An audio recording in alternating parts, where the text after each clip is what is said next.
The Medihoney calcium alginate is active leptospermum honey impregnated into a calcium alginate dressing. These dressings are appropriate for partial to full thickness wounds and offer greater absorption capability, suitable for moderate to heavily draining wounds. As wound fluid enters the dressing and is absorbed, the honey is released into the wound bed.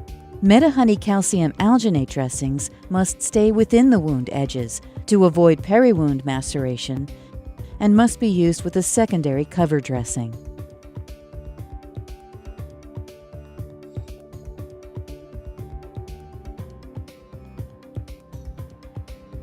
After properly cleaning and preparing the wound by applying a protective skin barrier to the peri-wound, we are ready to apply Medihoney calcium alginate to this venous leg ulcer.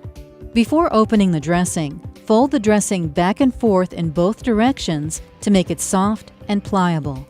To open, firmly pull apart the two end flaps and remove the Medihoney calcium alginate.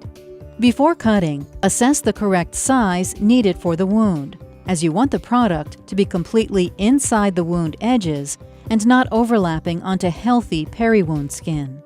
Then cut the dressing to the approximate size needed.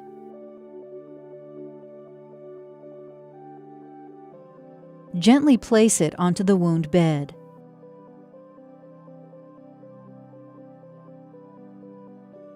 Once applied, because the dressing is pliable, simply roll edges of the perimeter of the dressing to fit correctly inside the wound edges. Because the Medihoney calcium alginate will ultimately form a gel and also helps to move additional fluid to the wound bed, you must use an absorptive secondary cover dressing. Here, we are applying the superabsorbent Extrasorb Classic dressing to protect the wound and handle exudate.